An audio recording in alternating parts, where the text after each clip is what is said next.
अस्सलाम वालेकुम नाजरीन, एक नए व्लॉग के साथ आपकी खिदमत में हाजिर है। नाजरीन, आज का दिन बड़ा ही अहम है।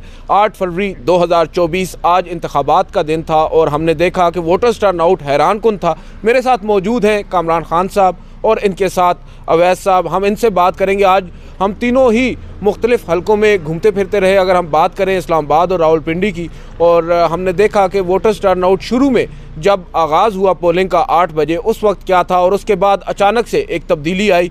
बावजूद इसके कि आज सारा दिन जो मोबाइल फ़ोन सर्विस है वो बंद रही। ना सिर्फ फ़ोन सर्विस, इंटरनेट सर्विस, सब कुछ ही बंद रहा और हम जैसे जो सहाफ़ी हैं उन्हें भी काफ़ी दुश्वारी का सामना करना पड़ा जो ख़बर है वो आप तक पहुँचाने में बर वक्त। तहम दूसरी जानिब अब क्योंकि नताइज का सिलसिला आना शुरू हो चुका है और अब जो नताइज हमारे सामने आ रहे हैं बावजूद तमाम तर कोशिशों के, वो काफ़ी ज़्यादा हैरान कुन हैं। पहले हम कामरान साहब से बात करते हैं। सर, आप पहले भी इंतखाबात कवर करते रहे हैं। ये इस जो आपकी बार इंतखाबात हो रहे हैं, हमने देखा है कि मोबाइल फ़ोन सर्विस सर बंद कर दी गई है। सबसे पहले तो इस पर बताइएगा, ये पहले कभी हुआ है आपकी ज़िंदगी में? नहीं, मेरा ख्याल है कि जब तक जितने भी अभी तक कवर हुए हैं इलेक्शन, सिक्योरिटी रीज़न्स के को पेश नज़र मुख्तलिफ़ औक़ात में या मुख्तलिफ़ जो होते हैं दिन होते हैं उसमें ज़रूर होता है कि सिक्योरिटी के तनाज़ुर में बंद की जाती है, लेकिन इलेक्शन पे कभी नहीं हमने ये। इवन कि आप RTS की भी मिसाल ले लीजिए, वो एक मजाक बना हुआ है कि जी 2018 में RTS जो है वो बैठ गया था इंटरनेट ना होने की वजह से। तो वो भी रात गए जब इंटरनेट, जब वो यानी कि समझें कि दिन तब्दील हो रहा था ना, 18 से 19 आ रही थी तारीख, तो उस वक्त वहाँ पे मौजूद था इलेक्शन कमीशन तो वो उस वक्त था, तो ये पूरा दिन से नहीं थे। और इसके लिए अच्छा एक बात बड़ी अहम है कि जब भी यहाँ इंटरनेट बंद किया जाता है ना, तो वो अमूमन इसको ऑन नहीं किया जाता। वो कहते हैं जी कोई सर्विस है या वो शार्क जो है उसने वो ज़ेरे आप जो केबल है उसको खा लिया या उसको डैमेज पहुँचाया, वो ये कहा जाता है, क्योंकि इसको ऑन नहीं किया जाता। लेकिन आज मिनिस्ट्री ऑफ इंटीरियर ने बाकायदा इसकी प्रेस रिलीज़ जारी की थी कि जी हाँ, सिक्योरिटी के तनाजुर में और जो दहशत गर्दी की वारदात और जो लहर इस वक्त चल रही थी और जो वाक़यात हुए हैं, कार्रवाइयाँ हुई हैं गुज़श्ता 2 रोज़ में, उस तनाजुर में हमने ये ज़रूरी समझा है कि हम इसको आर्जी तात्तुल इसका करें। यानी उन्होंने बाकायदा ऑन किया इस बात को। तो ऐसा पहले कभी नहीं हुआ कि थ्रू आउट द डे जो है ना वो ये चले। देखें, इस वक्त होता यह है कि आप इस वक्त हाइब्रिड रिजीम में हैं। ये वाले इलेक्शन पिछले इलेक्शन से इसलिए भी हैं कि ये आप एक हाइब्रिड रिजीम में ये कर रहे होते हैं इलेक्शन। आपकी इवन आपकी कैंपेन जो है वो बेस कर रही होती है। आपका जो इलेक्शन मैनेजमेंट सिस्टम है, EMS जो है, वो आपका जो है वो बेसिकली डाटा पे बेस कर रहा होता है, डाटा मैनेजमेंट पे बेस कर रहा होता है। तो ऐसी सूरत में आप इंटरनेट को कैसे मतलब है कि अफोर्ड कर सकते हैं कि जी वो सारे दिन के लिए गायब रहे। लेकिन इसके बावजूद ये हुआ कि पोलिंग से पहले, इवन पोलिंग से भी पहले, ये नहीं हुआ कि जी पोलिंग शुरू हो गई और उसके बाद पौने 7 बजे निकले हैं यहाँ पर से, और उस वक्त हमने देखा तो सर्विस जो है वो ख़त्म हो गई थी। तो ऐसा पहले नहीं हुआ। और लेकिन ये कि मेरा ख्याल है कि वो जिस डिज़ाइन के तहत ये किया गया ना, वो डिज़ाइन, वो पर्पस सर्व नहीं हुआ, मेरा ये ख्याल है। इसलिए कि हम ये समझ रहे थे, जब ये सुबह ऐसा हुआ तो हम ये समझ रहे थे कि जी शायद अब जो है ना लोगों से राब्ते नहीं होंगे तो एक बड़ा सेक्शन ऑफ सोसाइटी जो है वो नहीं बाहर निकलेगा वोट डालने के लिए। क्योंकि होता यही है कि जी मैं आपके साथ कम्युनिकेट करता हूँ, मैं कहता हूँ आएँ जी वोट डाल के आते हैं जनाब जी, तो वो राब्ते उस सतह पर नहीं हो रहे। पहलू सर इसमें यह भी है जो सर्विस बंद होने से, कि शायद कोशिश ये थी कि अगर मोबाइल फ़ोन सर्विस बंद होगी, कि बहुत सारे लोगों को पोलिंग स्टेशंस का नहीं पता होता, वो लोकेशन फीड करते हैं अपने मोबाइल को और फिर उस लोकेशन पर जाते हैं, और जब वो लोकेशन ही उनके पास नहीं होगी एग्जैक्टली, वो वहाँ पर उनके लिए पहुँचने में जी बिल्कुल, गूगल लोकेशन जो है वो भी एक चीज़ है। और दूसरा बात यह कि जो इनकी SMS सर्विस थी इलेक्शन कमीशन ऑफ पाकिस्तान की 8300, वो भी जो है आपको पता है कि वो भी SMS सर्विस इसलिए थी कि आप वो 8300 पे अपना CNIC नंबर दें और देख लें कि जी आपका वोट जो है वो कहाँ पर है। तो इंटरनेट की वजह से और सेलुलर फ़ोन की वजह से वो सर्विस जो थी वो भी बंद हो गई थी, उससे भी फ़र्क पड़ा होगा। इसके बावजूद ये मैं समझ रहा हूँ कि इस वक्त जो टर्न आउट जो हमें बज़ाहिर नज़र आ रहा है, अभी ये कैलकुलेशन होगी, ये तो इलेक्शन कमीशन हमें बताएगा कि क्या टर्न आउट रहा है। लेकिन इसके बावजूद जो आपने सारा दिन आप रहे हैं फील्ड में, हमने भी देखा कि एक हेल्दी टर्न आउट था सर, बहुत ज़्यादा हेल्दी टर्न आउट था। और अप्रॉक्सीमेटली मेरा ख्याल है कि ये 50+ में ये होगा, मोर देन 50% जो है वो होगा, और it's a very healthy sign. अच्छा, एक चीज़ बड़ी इंपॉर्टेंट है अवैस साहब, आप क्योंकि जो एडमिनिस्ट्रेशन है उसको भी देखते हैं, आज एक इलेक्शन कमीशन ऑफ पाकिस्तान की जानिब से एक मैसेज आया था हमारे सामने कि अगर किसी भी तरह की कोई शिकायत हो या इलेक्शन का जो प्रोसेस है उसमें आपको कोई रुकावट देखते नज़र आती है तो आप फ़लाँ नंबर पर हमें मुतला करें। उसके नीचे भी बड़े मज़े के कमेंट्स आए कि भाई इस नंबर पर हम रब्ता कैसे करेंगे जब आपने मोबाइल सर्विस ही बंद कर दी है। तो ये आपका इसमें क्या एनालिसिस है जो आज ये सब कुछ होता रहा है? हम पहले नाज़रीन बात कर रहे हैं जो सेलुलर सर्विसेज बंद हुई हैं उसके ऊपर, और जो नताइज आए हैं वो अभी आपको बताते हैं। बहुत शुक्रिया आदिल सरफराज। जैसे आपने पॉइंट रेज़ किया, अब सबसे पहले जैसे कामरान साहब बता रहे थे कि 8300 पहली बात उस पर मैसेज सेंड नहीं हो रहा था, इन्फॉर्मेशन नहीं थी, वो पॉइंट आपको ऑन करते हैं। उसके बाद सेकंड पॉइंट जो कि हमने देखा, और सैकड़ों ऐसी मिसालें आज हमारे सामने ऐसी आई हैं कि एक हलका है उसका मखसूस पोलिंग स्टेशन है और हमेशा वो वहीं पर वोट पोल करते हैं, लेकिन आज बग़ैर उनको इत्तला दिए, बग़ैर उनको बताए, ना उन्होंने इलेक्शन कमीशन में कोई ऐसी दरख्वास्त दी कि हमारा पोलिंग स्टेशन तब्दील किया जाए। आज उनके पोलिंग जो स्टेशन थे वो तब्दील कर दिए गए। जब वो एक पोलिंग स्टेशन पर जाते थे उनको पता लगता था, जब वो पर्ची, जिसे हम कहते हैं कि पर्ची कटवाते थे। एक रिलेटिव है, उनका वोट जो है वो कभी मुल्तान नहीं गई, वो मुल्तान डाल दिया गया। ऐसी आज सैकड़ों मिसालें आज हमारे सामने हैं। इसके अलावा जो प्रेसिडिंग अफसरान थे वो क्योंकि आज हिचकिचा भी रहे थे, उस तरह से वो इन्फॉर्मेशन भी शेयर नहीं कर रहे थे। आई डोंट नो कि उनको कहाँ से इंस्ट्रक्शन थी, क्या इंस्ट्रक्शन थी। इसके अलावा एक जो लेवल प्लेइंग फील्ड की गेम चलाई गई थी कि लेवल प्लेइंग फील्ड जो है वो फराहम नहीं की जा रही, क्योंकि सुबह सवेरे जब हम लोग गए 8 बजे, उस तक जो आपने कहा मोबाइल फ़ोन सर्विसेज जो बहाल थी, उसके बाद फ़ौरन से वो डाउन हुई। उसके बाद फौरी तौर पर जो वोटर्स थे उन्होंने तकरीबन राउंड अबाउट 10 o'clock और 11 o'clock वो मूव हुए पोलिंग स्टेशंस की तरफ, एकदम से माहौल बना। लेकिन सबसे बड़ी बात, आज पीटीआई के कैंप्स नहीं लगाने दिए गए। बहुत से ऐसे पोलिंग स्टेशन की निशानदेही मैं कर सकता हूँ जहाँ पर पर्ची कटवाने के लिए पीटीआई के जो शहरी थे, वोटर थे, वो ज़लीलो ख्वार हो रहे थे कि वो कहाँ से नंबर हासिल करें, क्योंकि 8300 सर्विस में नहीं था, उनको नहीं पता था कि उनका वोट कहाँ पर है। वो मजबूरन जो है ऐसे बहुत से लोग वो गलत पोलिंग स्टेशन पर गए, उनको वापस जाना पड़ा। वहाँ पर टाइम वेस्ट करने के बाद उनको पता लगा उनका वोट बैंक यहाँ पर वोट नहीं है। इसके अलावा उनके साथ फैमिलीज़ भी थीं जो कि इसी तरह कभी एक पोलिंग स्टेशन कभी दूसरी पोलिंग स्टेशन। सेकेंडली, उस नंबर की आपने बात की कि इलेक्शन कमीशन की जानिब से वो नंबर फराहम किया गया था। आज की तारीख में आप उठा के देख लें कि इलेक्शन कमीशन की जानिब से कितनी शिकायत उनको मौसूल हुई और कितनी पर उन्होंने एक्शन लिया। 2018 के इलेक्शन, 2013 के इलेक्शन में हर 5 मिनट बाद इलेक्शन कमीशन की जानिब से किसी न किसी हल्के पर फौरी तौर पर एक्शन लिया जा रहा था। वहाँ पर कानूनी कार्रवाई, तो बात है ना, ढोला होसी ना रोला होसी। बात ये तो इसमें अगर मैं थोड़ी ऐड करूँ ना ये वैस की बात में, वो जो चीफ इलेक्शन कमिश्नर साहब ने इसकी तौजी ये दी है, वो कहते हैं जी 8300 नंबर जो है वो तो आज मतलब ब्लॉक हुआ है ना, या आज वो फंक्शनल नहीं है। हमने 29 जनवरी को ये फंक्शनल कर दिया था, तो इसलिए डे से पहले वो कैसे ये शिकायत करेंगे जी पोलिंग डे पर हमें वो अब कुछ लोग हैं जो वो ये समझते हैं कि जी मुझे क्या ज़रूरत है पहले देखने की, मैं उस दिन ही देख लूँगा। वो लोग फिर धोखे में रह गए।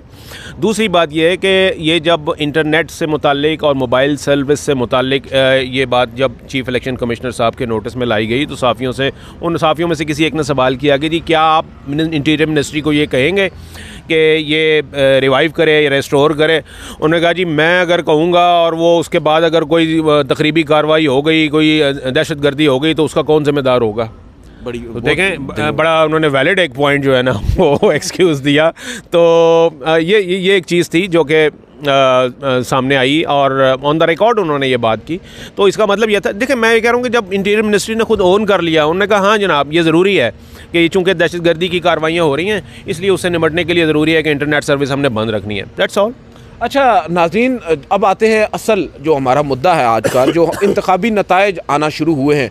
अब काफ़ी देर हो चुकी है पोलिंग को ख़त्म हुए और इंतखाबी नताइज भी आना शुरू हो गए। मैं अगर इस्लामाबाद की बात करूँ, मैं NA 48 गया, 47, 46 की हमारे दोस्त अवैस साहब ने कवरेज की है, और हम सिर्फ 1 या 2 पोलिंग स्टेशन तक महदूद नहीं थे। हमने तकरीबन पूरे हलके जो हैं वो कवर करने की कोशिश ज़रूर की है, और जो इंतखाबी नताइज भी हमें मौसूल हुए हैं जो हम आपके साथ शेयर कर रहे हैं, वो कुछ चंद पोलिंग स्टेशन के नहीं हैं। अब अक्सर जो पोलिंग स्टेशन हैं उनके नताइज आना शुरू हो चुके हैं। और उसके मुताबिक तो बज़ाहिर अभी नज़र यही आ रहा है कि पाकिस्तान तहरीक-ए-इंसाफ बड़े मार्जिन के साथ आगे है। अगर NA-48 की बात करें तो अली बुखारी साहब जो हैं, मेरे लिए भी ये खिलाफ तवक्को था, क्योंकि उनका सर पूरा दिन मैंने देखा इस्लामाबाद में ना कोई बैनर था और ना ही पाकिस्तान तहरीक-ए-इंसाफ का, जैसे वैस साहब ने बताया, कोई कैंप था। बावजूद इसके उनके वोटर्स निकले हैं और एक स्ट्रैटेजी मुझे आज नज़र आई है और मेरी दोपहर को भी कुछ लोगों से बात हुई है। वो लोग ऑन कैमरा नहीं बता रहे थे कि वो पाकिस्तान तहरीक-ए-इंसाफ को रिप्रेजेंट करते हैं और उन्होंने मुझे कहा कि आपको हम शाम को बताएंगे कि हम कौन सी पार्टी को रिप्रेजेंट करते हैं, और शायद उन्होंने बता दिया है। ये एक खामोश एहतजाज है सर, ऐसा ही है। और ये स्ट्रेटेजिकली मेरा ख्याल है उन्होंने ये अडॉप्ट किया, उनको पता था। देखिए अब जब से ये इलेक्शन शेड्यूल अनाउंस हुआ या जब से ये सिलसिला चला है, उस वक्त से आप देखें कि लेवल प्लेइंग फील्ड के हवाले से ही देखें तो PTI को शिकायत शुरू दिन से कि जी ये किया जा रहा है, मुकदमे बनाए जा रहे हैं, गिरफ्तारियाँ हो रही हैं, पेपर छीने जा रहे हैं, बंदे उठाए जा रहे हैं, हरासा किया जा रहा है इस पे। और अभी जो 1 या 2 यानी गुज़िश्ता रात को भी, यानी आप 1 दिन पहले भी अगर देखें ना, तो आपके सामने थे कि वो AI जनरेटेड मैसेजेस और वीडियोस जो है ना वो आई, वो क्या कोई आके कह रहा था कि जनाब जी मैं आपको मैसेज आ रहा था, यहाँ तक कि जो है ना ये ख़बरें तक चलवाई गई कि इमरान खान ने ये हुक्म दिया है कि जी इलेक्शन का बाइकआउट कर दिया जाए। अब आप देखें कि ये चीज़ें जो हैं मुझे तो इन तमाम डिवाइसेस, इन तमाम हथकंडों के बावजूद भी अगर जो है ना वो मेरा ख्याल है ये इसको जिस मकसद के लिए ये हथकंडे इस्तेमाल किए गए ना, वो फिर मकसद पूरा नहीं हुआ शायद, मैं तो ये समझता हूँ। बिल्कुल ठीक है। अच्छा वैसा आप बताइएगा, आप मुख्तलिफ हल्कों में आज कवर करते रहे, कितना टर्न आउट आपने देखा और क्या आप एक्सपेक्ट कर रहे थे जो अभी नताइज इब्तदाई तौर पर आए हैं? ज़ाहिरी बात है फिर हमारे यहाँ होता है कि 9-10 बजे के बाद नताइज तब्दील भी हो जाते हैं, अभी तक के जो नताइज हैं उसके मुताबिक आपकी क्या ओपिनियन है? बिल्कुल देखें, मुझे कोई 2018 से के इलेक्शन से ये कोई डिफरेंट नज़र नहीं आ रही, क्योंकि 2018 में पहले जिस तरह रिज़ल्ट्स आए थे एकदम बाद में रिज़ल्ट्स चेंज हुए, वो अप्स एंड डाउन्स हुए।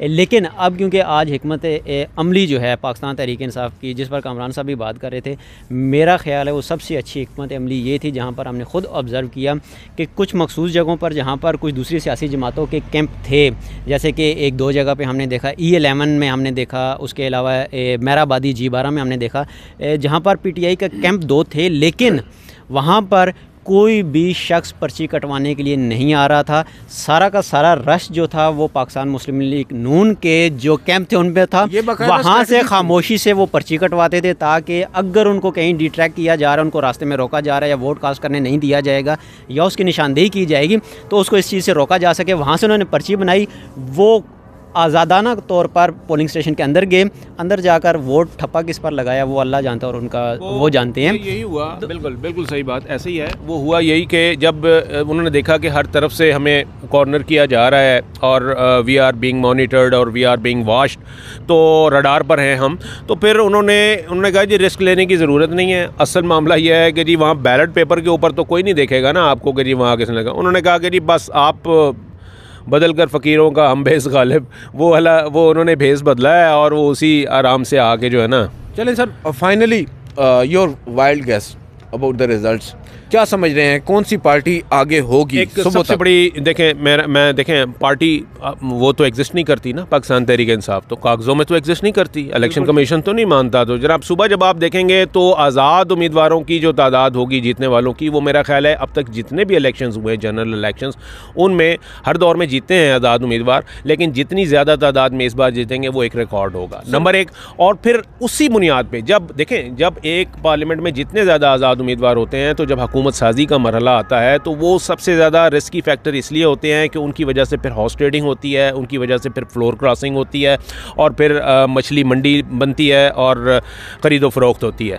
तो क्योंकि हुकूमत साजी के लिए आपको वोट चाहिए होती हैं और आज़ाद उम्मीदवार पर ये डिफेक्शन क्लॉज नहीं लगती, जब उनको बल्कि खुद पूछा जाता है उनसे कि जी आपने किस पार्टी में शामिल होना है, तो ये फिर ये वाली सूरत हाल जो है ये बड़ी, क्योंकि ये पॉलिटिकल स्टेबिलिटी नहीं ला सकेगी। हम इस सारी एक्सरसाइज जो हो रही थी, हमारे जितने करता धरता पॉलिसी मेकर्स और इस्टेब्लिशमेंट सबका ये था कि जी मुल्क में किसी तरीके से पॉलिटिकल स्टेबिलिटी आए, लेकिन अब ये इलेक्शन करवा के भी अगर पॉलिटिकल स्टेबिलिटी नहीं आती तो फिर जनाब फिर तो पैसे ही ज़ाया किए हैं। और दूसरी बात यह है नाज़रीन, जो आज अभी इब्तदाई नताइज आए हैं, अगर हम इस्लामाबाद की बात करें तो यहाँ पर बज़ाहिर इस वक्त पाकिस्तान तहरीक इंसाफ तीनों नशस्तों पर अगर मैं सेफली कहूँ तो आगे है, और खैबर पख्तूनख्वा में भी यही पैटर्न है, वहाँ पर भी ओवरऑल हमें पाकिस्तान तहरीक इंसाफ आगे जाती नज़र आ रही है।